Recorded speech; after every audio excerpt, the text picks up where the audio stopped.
This was the crime of apartheid. Deliberately and systematically, people were dispossessed of their land and their rights and the essentials of life. Tens of thousands of children died when their families were wrenched apart. It's really important that we look at the past in this country, that we dig deep into all of the occurrences during the apartheid era and try and bring it into the light.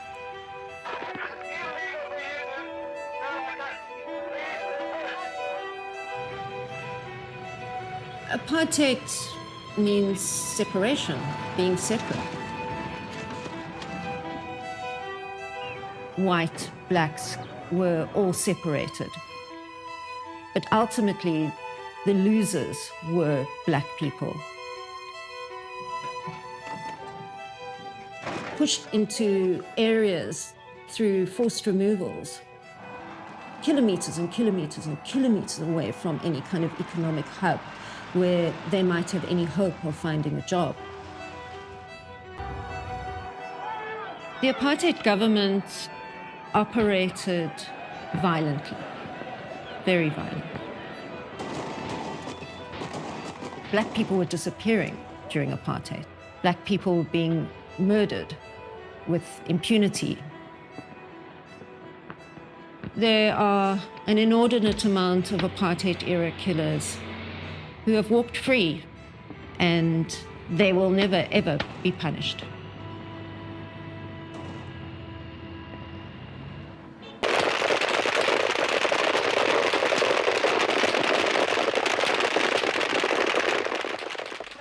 The violence has reached a point where the question as to whether it is endemic is a valid question. In fact, the question has become a larger one for me.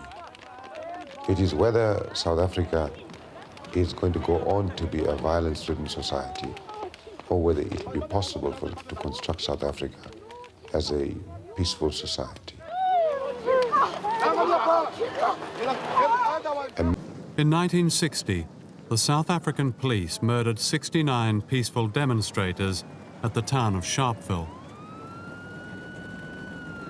This atrocity was a clear sign to Western business that the population was being disciplined and opposition crushed. Foreign capital poured in, most of it from Britain. Indeed, Britain was the biggest single investor in South Africa, followed by the Americans, who saw their capital return higher profits than anywhere else in the world.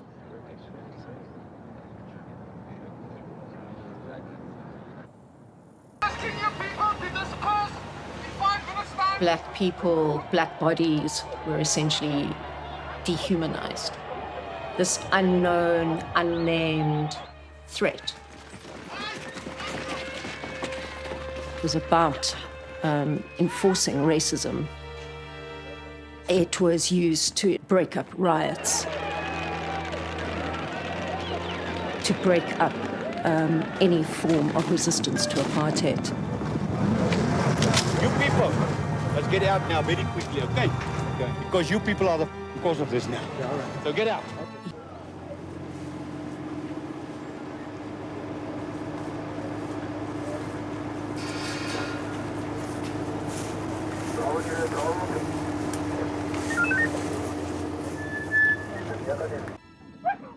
They had Alsatian dogs that they would set on people, and they didn't really care what those dogs did.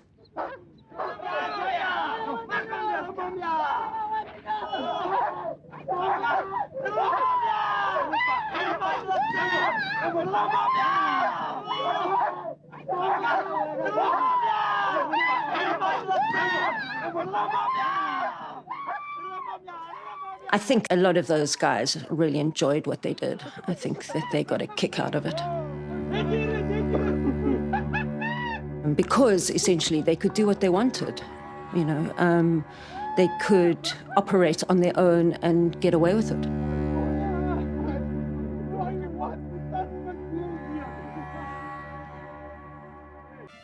I still remember. So many.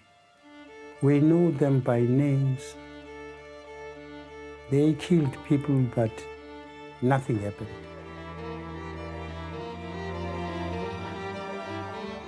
Joe is my nickname. Tetinene Wordsworth Sipo Jordan.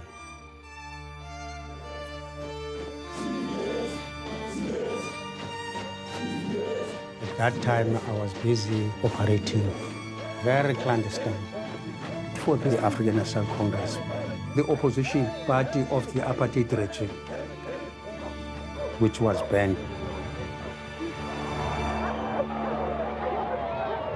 We fought for this country because we wanted people of this country to be liberated, to be free.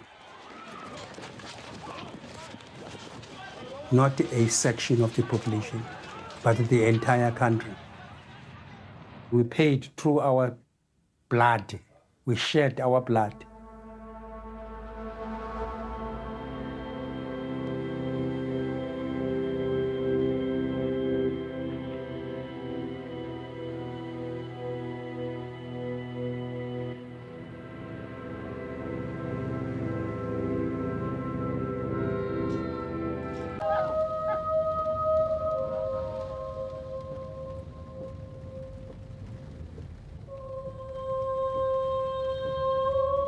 That's the Cambridge police station. This was the most hostile police station in this part of the region. Feared. And nobody wanted to be arrested and be taken to Cambridge police station.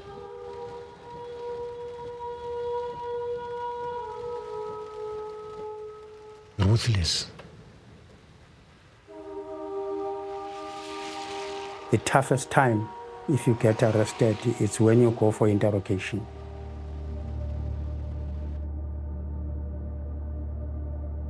I was immediately taken to a cell.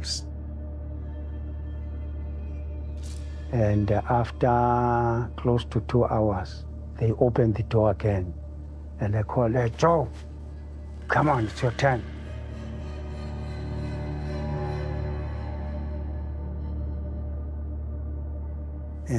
There was a bench next to the wall. That's and this guy said, strip, strip, strip, strip, strip. And I stripped, and I was left with underwear. And he said, when you go to bed with your girlfriend, do you usually leave your underpant? I asked him, where's my girlfriend? He said, here's your girlfriend. And he showed me the bench. And when I look at this bench, there were belts attached to the bench itself. And they put my hands under the bench and they put handcuffs. And they put the belts right from down there, and I was unable to move, except only the head. There was a guy who was wearing some military boots, a sweatband with a military vest. He said he's employed to make sure that sick people from the ANC are treated well. So I'm going to treat you.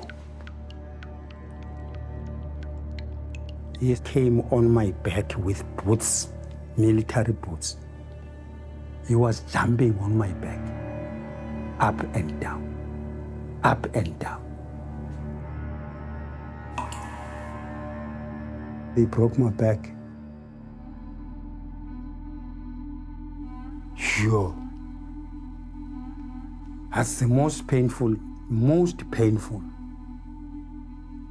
And they said, no, he's not responding. They took a stick, and I was, my feet were just like that because I was in a bench lying on my stomach like this.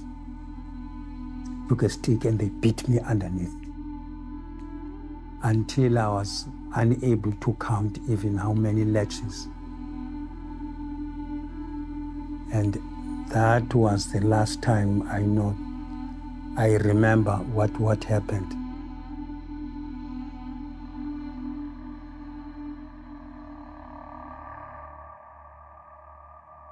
You could see that these guys work as a team. All criminal police were there. Cambridge police station was known for killing. We weren't raised to see a black person as a human being. It's the same with Hitler, the Nazis. They indoctrinated children from a young age. If your skin was dark, you're a criminal. It was an all-white neighborhood. The whites didn't mix with a different race. They could come and clean your house and go. That's it. This is Sandton Municipality in Johannesburg. Here, in fortified splendor, live some of the richest people in the world. Representing 5% of the population, they and the rest of white South Africa control 88% of the national wealth. And yet they, not the majority, are the material beneficiaries of democracy. No longer international pariahs, they can now travel and play sport and do business wherever in the world they like, secure in the delusion that they gave freedom to the majority. The dress. It's actually it's on a very fine, transparent mesh that you can wear with or without the lining. I was nominated Best Dressed Woman of South Africa, and people wait to see what I'm wearing because there's always something different. It's never quite the same. You don't have one of those sort of Imelda Marcos wardrobes, do you? Yes, where she had all the shoes. Yes, I do. I have all the dresses and the shoes. Oh, really? I have the whole lot. Oh, another world record has gone. Well, you don't get to have the one without the other. Yeah, You've got to have, everything. Yeah. It's the kind of new It's South very Africa as a dress, very really, isn't it? excellent. Yeah. Do you think that white people, actually know how black people live now? Do they go to those places? I think there's a far greater awareness now, definitely. I would say we know, but we don't go. Yeah. You're crazy. But now We don't go there. with the abolishment of apartheid, you find a lot of black people who can afford it have now moved into the so-called white areas, which is fabulous for them. The jewellery she's wearing is worth more than £100,000. Half the African people of South Africa have an income of less than £12 a week. I must say, a bit difficult to find somebody who supported apartheid. These days, everyone seems to be against it. Everyone, because nobody wants Yeah. to, No, we were all there. We were all there. And a lot of people supported it at the time. Like I say, I didn't. I always felt uncomfortable. And I don't think anyone's now going to say how great apartheid was, so you're going to have to search really hard. You're going to look under find every one. bed and under every bush and every rock. Yeah.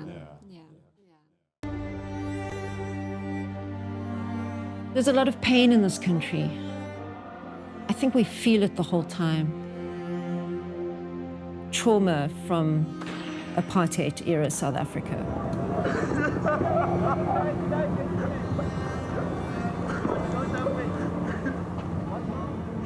These dead bodies, they were human beings with lives ahead of them.